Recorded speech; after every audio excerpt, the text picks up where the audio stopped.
మంత్రి గారు, మరి ఒకే ఇంట్లో అన్నదమ్ములు ఉంటారండి, ఒకే రకమైన వ్యాపారం చేస్తుంటారు, కానీ ఒకరికి లాభాలు వస్తుంటాయి, మరొకరికి నష్టాలు వస్తుంటాయి. అంటే ఎందుకు అలా జరుగుతుందంటారు?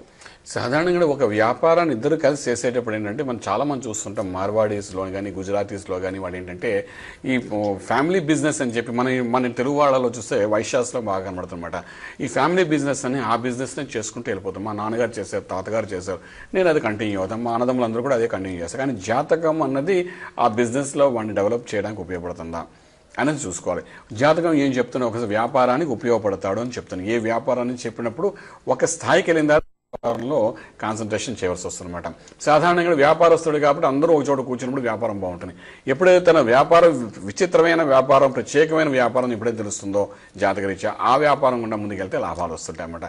ఫర్ ఎగ్జాంపుల్, మేము ఇద్దరు అన్నదమ్ములు ఉన్నాం అనుకోండి, జాతకంలో నేను రియల్ ఎస్టేట్ వ్యాపారం చేస్తే బాగుంటుంది, ఇంకో ఆయన ఏమో బట్టల వ్యాపారం చేస్తే బాగుంటుంది అనుకోండి. వ్యాపారం అనేది కామన్, ఇద్దరు డబ్బు సంపాదించగలుగుతారు. చిన్నప్పుడు తండ్రి గారి వ్యాపారం ఏదో ఉంటుంది, ఫ్యామిలీ అది చేసుకుంటూ పోతారు. ఒక ఏజ్ వచ్చిన తర్వాత, ఒక స్థాయి వచ్చిన తర్వాత జాతకం చూపించుకున్నప్పుడు అంటే సహజంగా ఏ వ్యాపారం వెళ్తే బాగుంటుంది, అనుభవం అది ఉపయోగపడుతుంది, ఆ వ్యాపారం కూడా ముందుకు వెళ్ళడానికి ప్రయత్నం చేయగలిగితే బాగుంటుంది. ఆ విధంగా చాలా మందికి మేము చెప్పి ఉన్నాము. ఇక్కడ జాయింట్ ఫ్యామిలీస్లో ఇటువంటి సమస్యలు వస్తున్నాయి కాబట్టి జాయింట్ ఫ్యామిలీస్ని విడిపోవాలని కాదు ఇక్కడ మన భావన. ఎవరు వ్యాపారం ఎవరు చేసుకుంటూ ఈ పర్సనల్ లైఫ్ వేరు, ప్రొఫెషనల్ లైఫ్ వేరు. అది చాలా అబ్జర్వ్ చేయడం ప్రయత్నం చేయండి. పర్సనల్ లైఫ్, ప్రొఫెషనల్ లైఫ్ రెండు కలిపేసుకుని చేసేవాళ్ళు చాలా మంది దానివల్ల చాలా ఇబ్బంది పడుతుంటారు. అంచేత ప్రొఫెషనల్ లైఫ్ని వేరుగా చేసుకుని పర్సనల్ లైఫ్ అందరూ కలిసి ఉండగలిగితే చాలా అద్భుతంగా ఉంటుంది.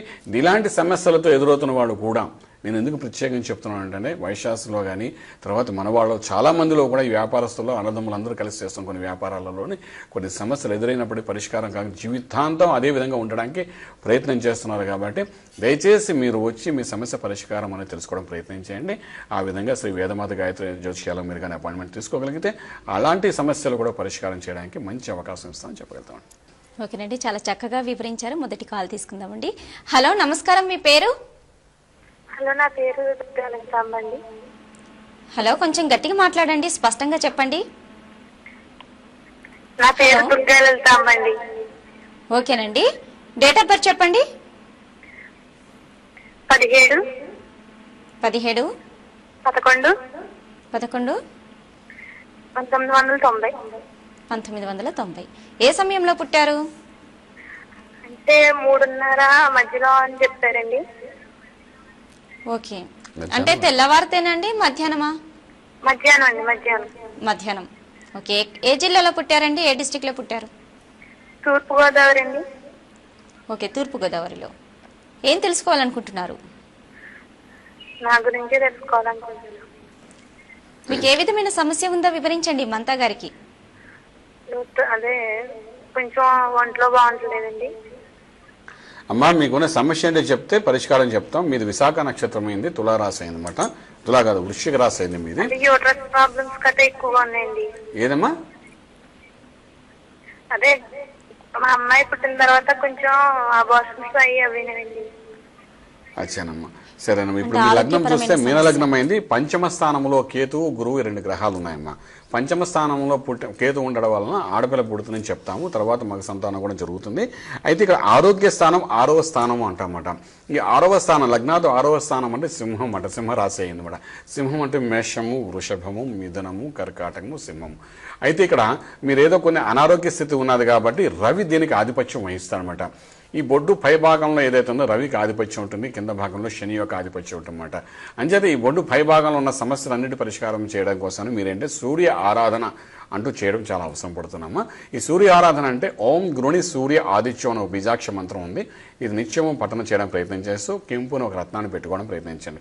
కెంపు అనేసి ఇంగ్లీష్లో రూబీ అంటారు. ఈ రత్నాన్ని బంగారంలో కానీ వెండిలో కానీ ఆదివారం పూట రవివార సమయంలో మంచి సాధన తార చూసుకుని పెట్టుకోవడం ప్రయత్నించండి. దీని ఫలితంగా అనారోగ్య స్థితిని బయటపడే అవకాశం ఉంటుంది. నేను చెప్పిన మంత్రం కూడా సాధన చేయండి. ఈ రెండింటి ఫలితాల్లో అనారోగ్యం నుండి బయటపడతారు. ప్రస్తుతానికి బుధుడి యొక్క మహార్దశలో అంతర్దశ బుధుడి యొక్క ప్రభావం కూడా ఉంది కాబట్టి కొంచెం నరాలకు సంబంధించిన సమస్య కూడా మీకు వదిలి కనబడుతుంది. దీనికి సంబంధించిన సమస్య కూడా పరిష్కారం చేయడానికి ఈ ఒక రత్నము, ఈ మంత్రం సరిపోతుంది. ఇంకేమైనా వివరంగా తెలుసుకోవాలనుకుంటే మాత్రం శ్రీ వేదమాత గాయత్రి జ్యోతిష్యాలకు ఫోన్ చేయగలిగితే పర్సనల్ నంబర్ కూడా ఇస్తున్నాం కాబట్టి ఇంకొంచెం వివరంగా చెప్పడానికి అవకాశం ఉందని చెప్తాం. పూర్తి వివరాలకు సంప్రదించండి Shri Vedamata Gayatri Jyotishyalayam, Brahmasri Mantha Suryanarayana Sharma, lake view apartment, 4th floor, Chitrapuri colony, Khajaguda. Delhi public school ప్రక్కన, నానక్రామ్గూడ, హైదరాబాద్ 5,08,000. Phone numbers 8855559147, 8855559148, 9963267500, 9396772133.